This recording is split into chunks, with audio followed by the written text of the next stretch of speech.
네, 오늘은 소요리문답 제36문 공부하는 시간을 가져보도록 하겠습니다. 먼저 우리 문을 같이 한번 읽어보도록 하겠습니다. 이생에서 의롭다 하심과 양자로 삼으신 것과 거룩하게 하심에서 함께 받는 유익과 여기서 나오는 유익이 무엇인가? 네, 질문이 좀 길지요. 네, 그렇지만 잘 이해를 하셔야 됩니다. 우리 답을 한번 볼까요? 이생에서 의롭다 하심과 양자로 삼으신 것과 거룩하게 하심에서 함께 받는 유익과 여기서 나오는 유익은 하나님의 사랑을 확실히 아는 것과 양심에 화평한 것과 성령 안에서 얻는 쾌락과 은혜의 증가함과 끝까지 굳게 참는 것이다. 참 어려운 이야기입니다. 그런데 쉽게 이야기하면 그런 거예요. 구원받는 자가 누리게 되는 유익이 무엇인가를 설명을 해주고 있습니다. 그래서 우리가 하나님의 부름을 받아서 우리는 의롭게 된 사람들이라고 이야기하지요.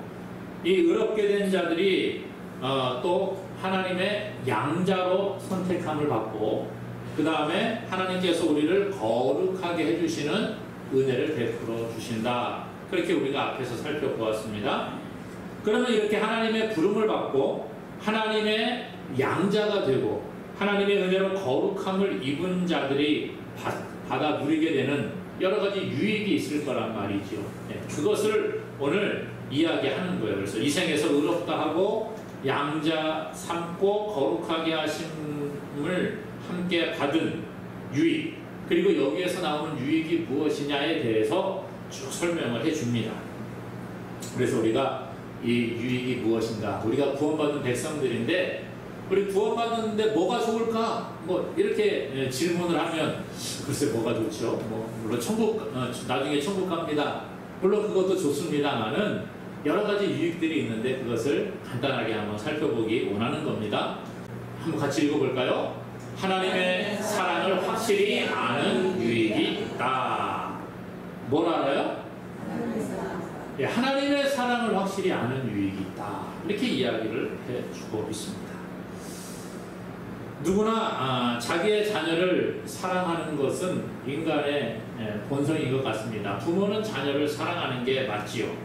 물론 뭐 요즘에 매스컴을 보게 되면 가끔 비정한 부모가 있습니다. 아이를 낳아서 버리기도 하고 아이를 학대하는 그런 부모들도 있습니다만은 대부분의 사람들은 핏줄이 당기게 되어져 있는 거예요. 내가 낳은 자녀 사랑하는 것이 부모의 모습인 것 같습니다. 이게 정상적인 사람의 모습이라는 거죠. 때로는 동물들도 자기 새끼를 얼마나 사랑하는가 우리가 볼 수가 있습니다. 그렇지 않습니까? 새끼를 위해서 제가 어떤 영상을 봤더니 자기 새끼가 사자에게 잡아먹히게 생기니까는 막 물불을 안 가리고 덤비더라고요. 야, 그거 보고 야, 부모의 마음이 저런 건가 보다. 그런 생각을 제가 했어요. 동물들도 자기 자녀를 아낀다는 거죠. 예전에 이 가시고기의 새끼 사랑이라는 그런 프로그램을 제가 본 적이 있어요. 가시고기, 뭐 여러분들 보셨겠지만 가시고기의 이 수컷이, 암컷이 이제 산란을 하면 글쎄요, 암컷은 이상하게 보통은 어미가 더 이렇게 사랑을 많이 하는데 가시고기는 이 암컷은 산란을 하고 그냥 알을 산란하고 그냥 가버린대요. 그러면은 수컷이 알이 산란할 때까지 자리를 떠나지 아니하고 부화될 때까지 거기서 막 이렇게 옆에서 막 흔들어댄대요. 이렇게 지느러미로 흔들어대가지고 산소도 좀 공급을 해주고 이렇게 해서 이 빨리 알이 부화가 돼서 새끼가 나올 수 있도록 도와준다고 합니다. 한 보름이 지나면 새끼들이 하나씩 부화를 하게 되는데요. 그때까지 이 가시고기 이 수컷은 먹지도 아니하고 그 자리를 떠나지 아니하고 계속 그런 일을 한대요. 그리고 새끼들이 다 부화하고 좀 지난 다음에 이제 이 수컷 아버지가 그러니까 이제 힘이 없어갖고 죽어갑니다. 먹은 것도 없고 그러니까 힘도 없고 그래갖고 이제 기진맥진해가지고 쓰러져갖고 이제 죽으면 요 부화된 새끼들이 이 죽은 그 수컷 아버지에게 와가지고 그 살을 뜯어먹고 힘을 내서 그 자기 갈 길로 간다. 뭐 그런 다큐멘터리를 제가 보았어요. 가시고기가 얼마나 새끼를 사랑하느냐, 이 헌신적인 사랑의 모습을 보여주고 있는 게 아닌가, 그런 생각을 해보았습니다. 이 자연 동물의 세계도 이렇게 자녀를 사랑하는데 사람도 마찬가지로 그렇게 자녀를 사랑하는 게 마땅하지요. 왜 그렇습니까? 하나님께서 하나님의 자녀들을 그렇게 사랑하시기 때문에 우리도 하나님을 본받아서 사랑을 하는 거예요. 하나님의 사랑, 이것이 바로 우리에게 주신 그 유익 가운데 첫 번째라는 거예요. 하나님의 사랑을 확실하게 알게 해주는 유익이 있다는 거죠. 그래서 로마서 8장 32절은 이렇게 우리에게 말씀을 해줍니다. 같이 읽어볼까요? 자기 아들을 아끼지 아니하시고 우리 모든 사람을 위하여 내주신 이가 어찌 그 아들과 함께 모든 것을 우리에게 주시지 아니하겠느냐. 자, 하나님이 아들 누구예요? 예수 그리스도죠. 예수 그리스도를 우리를 위해서 내어주셨다는 거예요. 어디에 내어주셨어요? 십자가에 죽으시기까지 내어주신 거예요. 그런 하나님께서 그 아들과 함께 모든 것을 우리에게 주시지 않겠느냐, 그렇게 말합니다. 여러분, 부모가 어떤 사람을 이렇게 누구를 사랑해요. 그래서 자기가 너무너무 사랑해갖고 예를 들어서 1억이 있습니다. 1억을 줬어요. 1억을 줬어요. 그 다음에 또 보니까 사랑스러운데 얘가 100만 원만 좀 주세요. 그러면은 줄까요? 안 줄까요?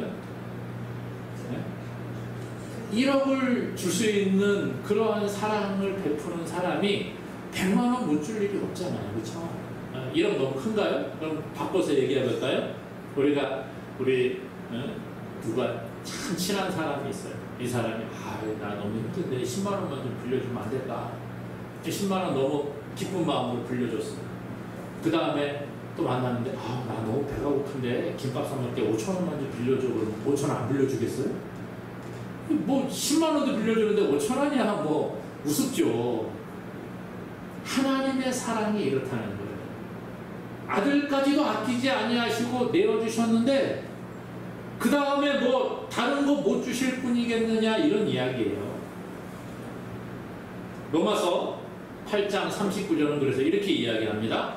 높음이나 깊음이나 다른 어떤 피조물이라도 우리를 우리 주 그리스도 예수 안에 있는 하나님의 사랑에서 끊을 수 없으리라. 하나님이 우리를 얼마나 사랑하느냐, 아들까지 내어주시기까지 사랑하셨어요. 그러므로 다른 것도 다 줄 만큼 우리를 사랑하시니까 그 사랑 누가 끊을 수 있느냐? 없다는 거예요. 끊을 만한 힘이 있는 어떤 존재가 아무도 없다는 거예요. 여러분, 이 어린아이가 어른의 힘을 이길 수 있어요? 없어요? 제가 어렸을 때, 저희 애가 어렸을 때 제가 지금 아이하고 이렇게 놀아주면서 이렇게 손을 탁 붙잡고, 자, 이거를 뛰면은 아빠가 100원 줄게. 이렇게 했어요. 자, 애가 힘을 내서 이걸 뛰려고 합니다. 뛰어질까요? 안 뛰어질까요? 애기가 안 뛰어지겠죠. 이게 힘을, 지가 아무리 힘 줘봤자 뛰겠어요? 어른의 힘을 당할 수가 없다는 거예요. 하나님이 그러신 거예요. 하나님이 우리를 붙잡고 계시는데 우리가 착각하는 게 있어요. 뭐냐면 내가 하나님을 붙잡고 있다고 착각할 때가 참 많아요. 사실은 그게 아니라 하나님께서 우리를 붙잡고 계시는 거예요. 그렇기 때문에 여러분, 손을 이렇게 붙잡고 있는데, 예를 들어서 이렇게 손을 딱 붙잡고 있어요. 이렇게 하나님 손이고 이게 내 손이에요. 딱 붙잡고 있는데, 우리는 착각하는 게 내가 하나님을 붙잡고 있다고 생각을 해요. 그러면 내가 손을 놓으면 어떻게 돼요? 떨어져 나가는 거예요. 그런데 그게 아니고 하나님께서 우리를 붙잡고 계신 거예요. 그래서 내가 힘들어서 하나님 힘들어요. 나 손 놓을래요. 손 놨는데 안 떨어지는 거예요. 왜요? 누가 붙잡고 계십니까? 하나님께서 붙잡고 계십니다. 오늘 성경은 그 얘기하는 겁니다. 하나님께서 우리를 붙잡고 계시기에 누구도 끊을 수 없다는 거예요. 내가 손을 놓아도 하나님은 우리를 붙잡고 계시고, 마귀가 와서 우리를 끊으려고 해도 마귀가 힘이 없어서 이거를 끊을 수 없다는 거예요. 이게 바로 하나님의 우리를 향한 사랑인 줄로 믿습니다. 그렇기 때문에 하나님의 사랑을 우리가 잘 깨달아 알아야 되는 거예요. 자기 아들까지도 아끼지 아니하시고 우리에게 주셨는데 이보다 더 큰 사랑이 어디 있겠어요? 요한복음 3장 16절은 이렇게 말합니다. 하나님이 세상을 이처럼 사랑하사 독생자를 주셨으니 이는 그를 믿는 자마다 멸망하지 않고 영생을 얻게 하려 하심이라. 우리를 사랑하사 독생자를 이처럼 사랑하사 독생자를 주셨으니, 얼마나 우리를 사랑하셨냐? 독생자 예수님을 주시기까지 사랑하셨다. 그래서 멸망하지 아니하고 영생을 얻게 해주시는 그러한 복을 주신다라는 거예요. 그러므로 하나님의 구원을 받은 하나님의 자녀들은 날마다 하나님의 사랑을 얻는 유익이 있는 줄로 믿으시기를 바랍니다. 그러므로 오늘 우리는 하나님의 사랑을 받고 있어요? 안 받고 있어요? 받고 있는 거예요. 착각하는 게 뭔지 아세요? 내가 힘들면 하나님 날 안 사랑하시는 줄 안다. 애들이 부모님이 사랑을 듬뿍 주잖아요. 그럼 열심히 잘 자라고 그렇게 하는데, 맨날 부모님이 사랑하다가 어느 날 부모님이 얘가 잘못하고 한번 혼내면은 애들이 삐져요. 삐져. 엄마는 나 안 사랑하는가? 그런다고 엄마가 안 사랑합니까, 여러분? 사랑하니까 혼도 내고 그러는 거죠. 근데 착각하는 거거든요. 오늘 우리가 그럴 때가 있다는 거예요. 인생 살다가 힘들고 괴로운 일이 생기고 뭐 그러면 하나님은 날 안 사랑하는가 봐. 하나님 날 버리셨나 봐. 이래가지고 하나님 사랑을 오해하는 거예요. 근데 성경은 뭐라고 해요? 하나님은 우리를 사랑하시는데 독생자까지 아낌없이 내어주셨는데 다른 거 못 주실 분이 아니라는 거죠. 그러므로 하나님의 사랑을 오해하지 말고 날마다 사랑 안에 거하기를 다시 한번 주님의 이름으로 간절히 축원합니다. 또한 어떤 유익을 얻느냐? 두 번째로 양심의 화평을 얻게 된다는 것입니다. 양심의 화평을 얻게 된다. 자, 죄 지은 사람은요, 죄책감이라는 것이 사람 마음속에 들어오게 되어져 있어요. 그렇죠? 죄 지으면 어떤 현상이 일어납니까? 보통은요, 나쁜 짓 하면 이렇게 혈압이 올라가고요, 심장 박동이 빨라지고.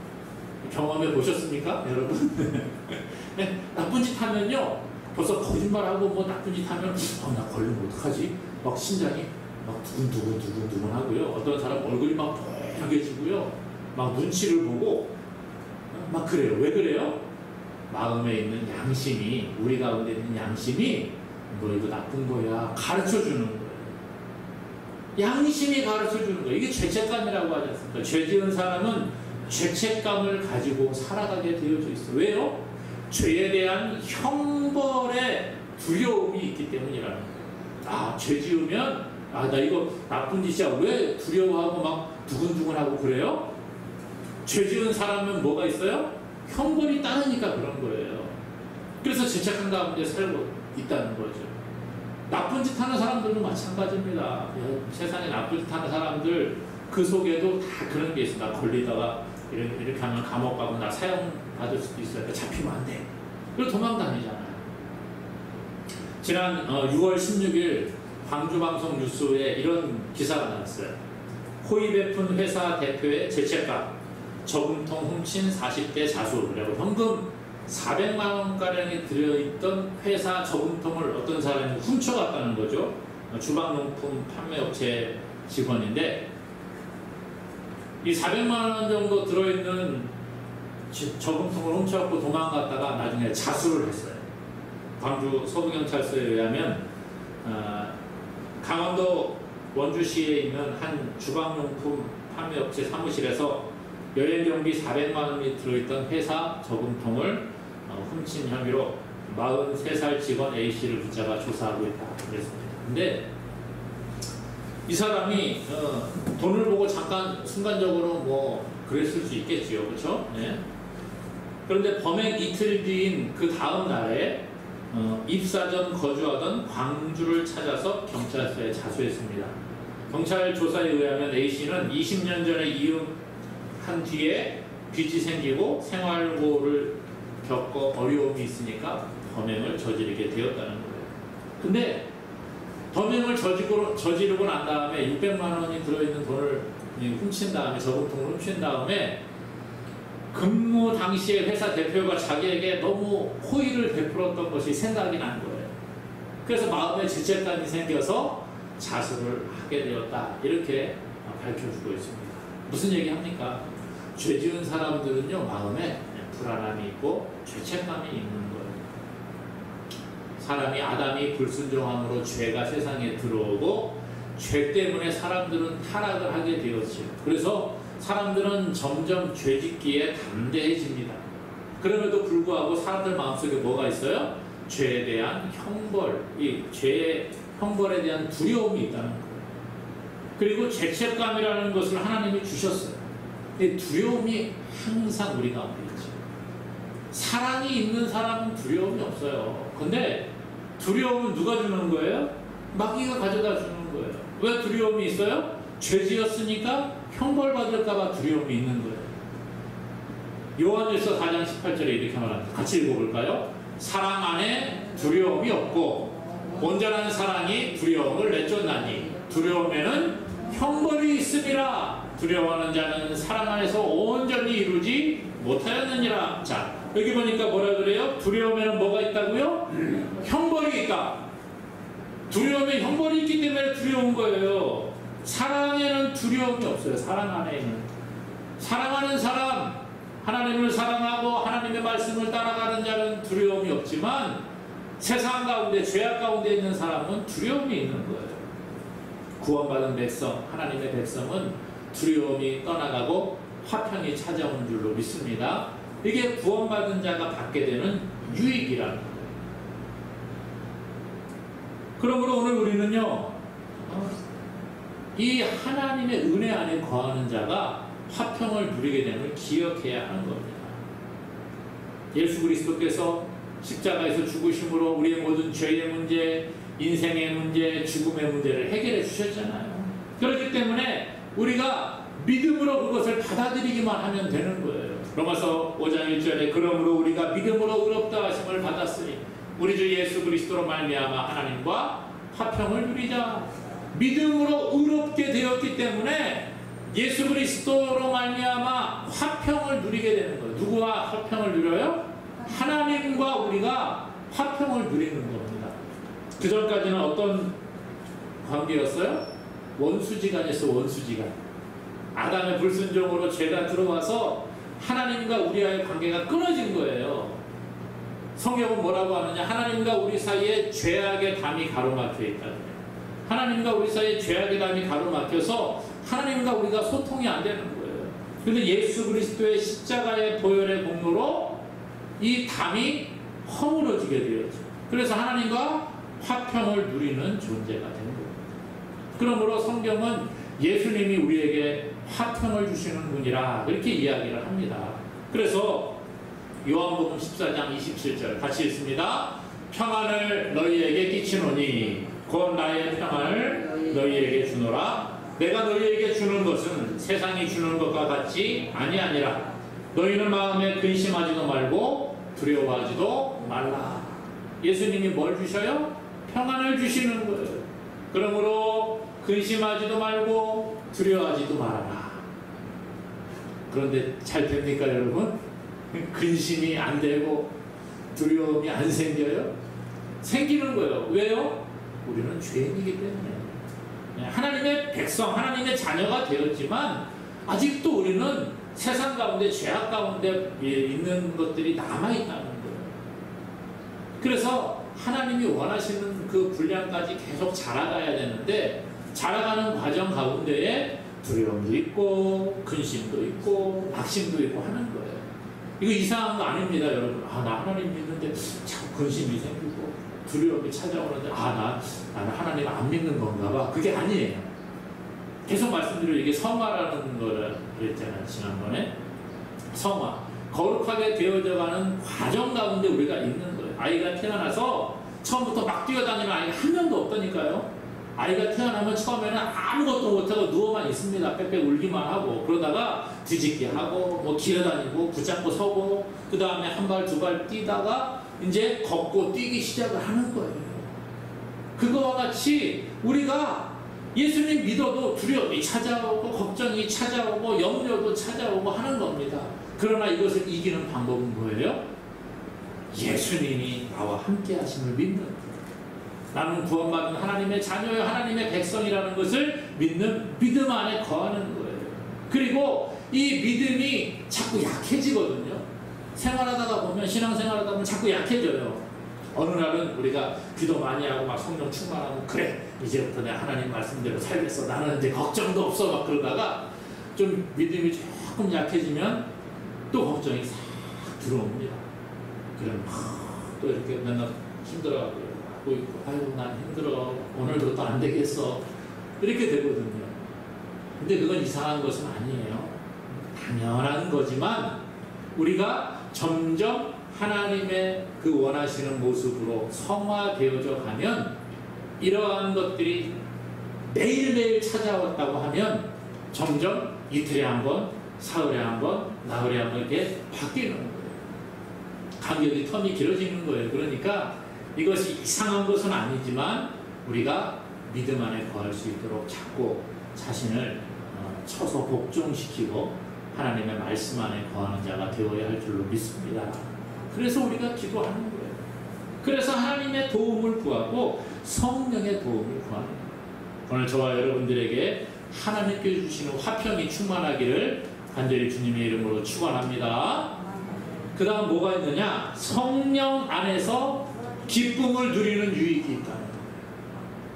자, 평안만 뭐 주시는 게 아니라 기쁨을 주신다는 거예요. 세상 기쁨은 일시적입니다. 그렇죠? 그러나 하나님께 주시는 기쁨은 영원한 거예요. 물론 이 땅에 우리가 삶을 살아가기 때문에 이 땅에서는 영원한 기쁨을 누리기가 어려워요. 물론 그런 사람 어쩌다 있을 수가 있겠지만 대부분의 사람들은 이 땅의 삶을 살아갈 때에 참된 기쁨을 계속 누리는 것은 쉽지가 않습니다. 왜요? 마귀가 계속 공격해오니까. 그럼에도 불구하고 하나님께서는 우리에게 참 기쁨을 주시는 거예요. 영원한 기쁨만 누리는 곳은 저 하나님의 나라입니다. 하나님의 나라에는 눈물도 없고 아픔도 없고 고통도 없다는 거예요. 성경은 말합니다. 로마서 14장 17절에 하나님의 나라는 먹고 마시는 것이 아니요 오직 성령 안에서 의와 평강과 희락이라. 하나님의 나라 안에 들어가 있으면 의와 평강과 희락이 넘치는 거지. 예수님을 믿고 따르는 자에게 주님은 참 기쁨을 주시겠다고 약속하셨어요. 그래서 예수님의 말씀이 뭐냐? 요한복음 15장 11절에 내가 이것을 너희에게 이름은 내 기쁨이 너희 안에 있어 너희 기쁨을 충만하게 하려 함이라. 내 기쁨이 너희 안에 있어. 예수님의 기쁨을 우리 안에 넣어주신다는 거예요. 그래서 기쁨이 어떻게 해요? 충만하게.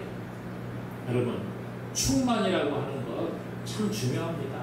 주님이 우리에게 기쁨을 주셔서 우리 안에 기쁨이 충만하면 그 기쁨이 나오는 거예요. 우리 안에 기쁨이 나오는 거예요. 이 기쁨은요, 환경을 초월하는 기쁨입니다. 환경을 초월해요. 환경이 어떻든지 간에 기쁜 거예요. 예전에 어떤 사람이 행복을 찾아다녔대요. 행복. 뭐가 과연 행복일까? 나는 행복한 것을 찾고 싶어. 그런데 세상을 다 돌아다니는데 행복을 찾기가 어렵더라는 거예요. 부자 집에 가서 돈 많은 사람은 행복하겠지 갔더니 별로 행복하지도 않대요. 거기도 뭐 걱정이 많고 근심이 많고. 권력을 가진 사람한테 가서 이 사람은 행복하겠지 갔더니 안 그렇다는 거예요. 권력 가진 자 보십시오. 우리나라 대통령만 하면 얼마나 막 하라고 해도 저는 안 할 것 같아요. 물론 그거 따르는 사람이 있겠지만 세상을 다니는데 엎드리는 거예요. 근데 어느 이 험한 집에 갔는데 하하호호 막 집에서 막 웃음소리가 나고 막 그렇다는 거예요. 이렇게 들여다봤더니 집은 뭐 이 단칸방에다가 뭐 부모님하고 애들하고 옹기종기 모여갖고 막 헤어진 옷을 입고 때거리도 별로 없어 보이는 그런 집인데 너무 기뻐하더래요. 여러분, 돈 많다고 기쁜 게 아니고 권력이 있다고 기쁜 게 아니에요. 이 기쁨이라고 하는 거, 특별히 예수 믿는 사람들은요, 참 기쁨을 누리기 위해서는 주님의 은혜를 입어야 되는 줄로 믿습니다. 주님이 주신 기쁨은 환경을 초월한다니까요. 돈이 없어도 기뻐요. 은혜를 받고 예수님을 믿고 새롭게 된 사람들 많은 이야기를 합니다. 예수님 모를 때는 환경이 칙칙하고 어두웠는데 예수님 믿고 나니까 환경은 똑같거든요. 그렇다고 해서 예수님 믿었다고 해서 금방 부자가 된 것도 아니고 건강해진 것도 아니고 그런데도 예수님 믿으니까 환경이 달라졌대요.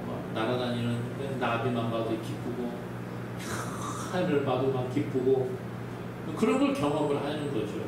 이것이 바로 주님이 주시는 기쁨이라는 거예요.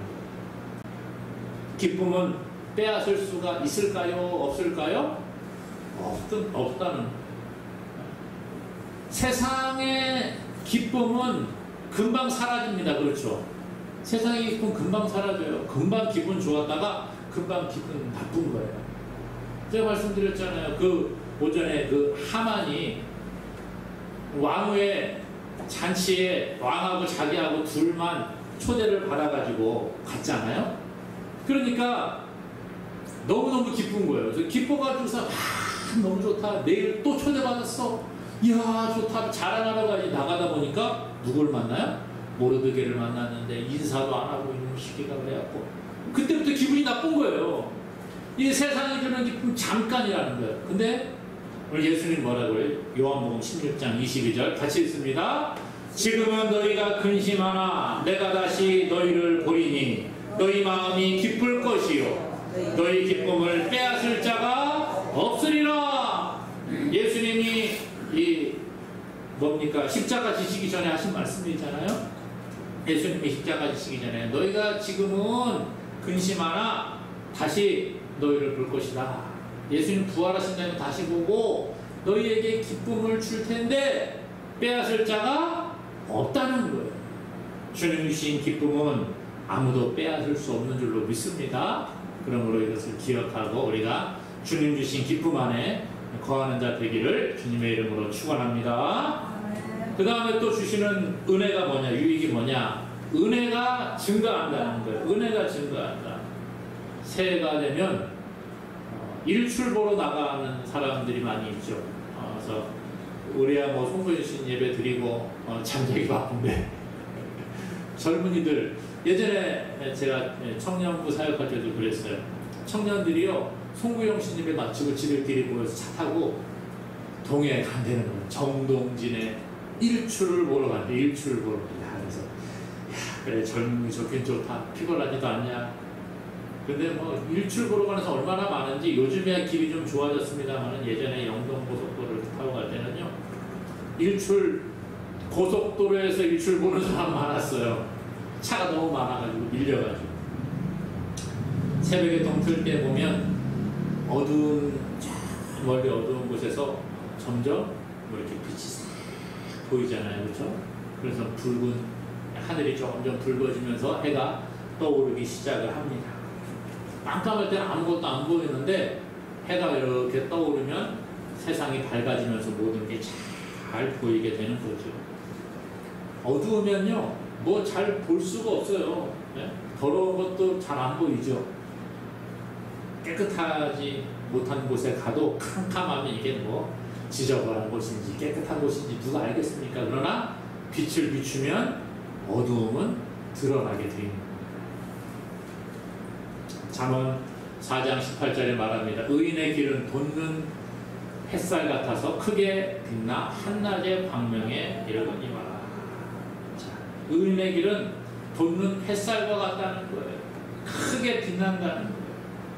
하나님께서 빛을 비춰주시면 우리가 빛나게 되어져 있다는 거예요. 우리가 과거의 삶은 어두움 속에 있는 삶이었어요. 그래서 지저분한 것도 많이 묻고, 네?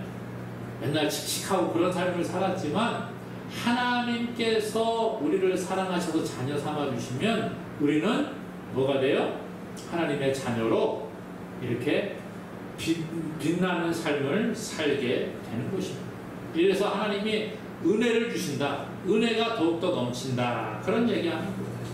오늘 우리가 받게 되는 유익이 무엇이냐? 하나님의 은혜가 더욱 넘치게 되는 줄로 믿습니다. 그 다음에 끝까지 굳게 참게 된다. 무슨 얘기일까요? 네? 누가 남들이 나를 괴롭혀도 끝까지 참게 된다? 뭐 그런 얘기는 아닌 것 같아요. 그렇죠? 택함받은 백성 결국 구원에 이른다는 이야기를 하고 있는 것입니다. 주님의 구원에 이를 때까지 우리가 인내하며 나아가게 되는 거예요. 이것은 내 힘이 아니라 하나님 주신 능력으로 우리가 이거를 이기게 되는 줄로 믿습니다. 이것은 내 힘이 아니라니까요. 하나님께서 우리에게 끝까지 참을 수 있는 힘을 주시는 거예요. 그래서 우리가 이기게 되는 거죠. 요한복음 10장 28절에서 이렇게 말합니다. 같이 읽습니다. 내가 그들에게 영생을 주노니 영원히 멸망하지 아니할 것이요 또 그들을 내 손에서 빼앗을 자가 없느니라. 우리가 계속 이거 읽으면서 뭘 얘기해요? 하나님이 우리에게 주시고 빼앗을 자가 있다고요, 없다고요? 계속 그런 얘기 하잖아요. 하나님이 주신 거는 누구도 빼앗아갈 수가 없다라는 거예요. 그러므로 우리가 하나님의 손에 붙들리기만 하면 되는 거예요. 그런데 여러분, 우리에게 소망이 있는 것은 뭐예요? 우리가 이미 하나님의 자녀가 되었다는 거예요. 그러므로 오늘 여기서 말씀하고 있는 이런 유익들을 우리가 누리는 거예요. 끝까지 우리가 누리고 결국은 천국에 가게 되는 역사가 있다는 거죠. 강한 자가 붙잡고 계시기 때문에 누구도 건드릴 수 없는 거예요. 때로는 어떤 사람들이 그런 얘기합니다. 아, 나 예수 믿다가 이렇게 지옥 가면 어떻게 하지? 그런 얘기해요. 아, 예수 믿다가 나 지옥 가면 어떡하지? 맨날 걱정하는 사람들 많이 있습니다. 그런데 성경은 그렇게 될 수 있다고요? 없다고요? 안 된다니까요. 빼앗을 자가 없다. 제가 아까 말씀드렸잖아요. 누가 붙잡고 있어요? 하나님이 붙잡고 있으니까 되는 거예요. 내가 붙잡고 있으면 아, 나 힘 없다고 손 놓으면 어떡하지? 이런 걱정이 우리에게 다가오겠죠? 그러나 하나님이 붙잡고 계시니까 우리가 힘이 없어서 놔도 누가 붙잡아 주셔요? 하나님의 강한 능력의 손으로 붙잡아 주시는 거예요. 이게 바로 하나님의 은혜라는 것이죠. 그래서 유명한 스펄전 목사님은 이런 얘기합니다. 큰 배를 타고 가는 사람이 배 안에서 사소한 실수로 다치기도 하고 넘어지기도 하지만 결국 그 배가 목적지까지 그 사람을 태워주게 되는 것과 같다. 그렇게 이야기합니다. 우리가 구원의 방주에 이미 탄 사람들의 큰 배, 구원의 배라는 곳을 우리가 타고 있어요.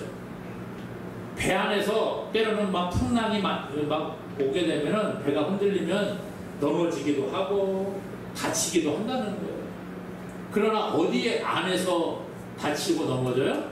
배 안에서 다치고 넘어진다는 거예요. 배 밖으로 떨어지지 않는다는 거예요. 이런 얘기를 하고 있는 것이에요. 그러므로 그 배가 결국 목적지인 저 하나님의 나라 천국에 이르게 되면 거기에서 우리가 영원한 복을 누리게 되는 것입니다. 그러므로 하나님의 자녀, 이미 우리는 구원을 받았습니다. 아직 완성은 안 됐지만 구원을 이미 받았어요. 그러므로 주님 다시 오시는 그날까지 우리는 계속 이 여정을 나아가는 겁니다. 때로는 구원받은 백성도 넘어지고 깨지기도 해요. 세상 사람들처럼 힘들어하기도 하고 괴로워하기도 하고 해요. 정신적으로 괴롭게 되면 자살할까 이런 생각도 들어요. 그러나 끝까지 하나님이 우리를 붙잡고 계신다는 것입니다. 우리 마지막으로 읽어볼까요? 요한일서 2장 19절. 그들이 우리에게서 나갔으나 우리에게 속하지 아니하였나니 만일 우리에게 속하였더라면 우리와 함께 거하였으려니와 그들이 나간 것은 다 우리에게 속하지 아니함을 나타내려 하느니라. 무슨 얘기냐면요, 구원받은 백성은 우리와 함께 있다는 거예요. 근데 교회 좀 몇 번 다니다가 안 다니고 이상한 곳으로 간 사람들이 있잖아요. 그 사람들은 그러면 예수님 믿었는데 그랬다가 다시 구원에서 탈락한 거냐? 그게 아니라 이 사람들이 나간 사람들은 이미 우리에게 속하지 않은 사람들이었다는 거예요. 잠깐 구경 왔다가 갔다는 거죠.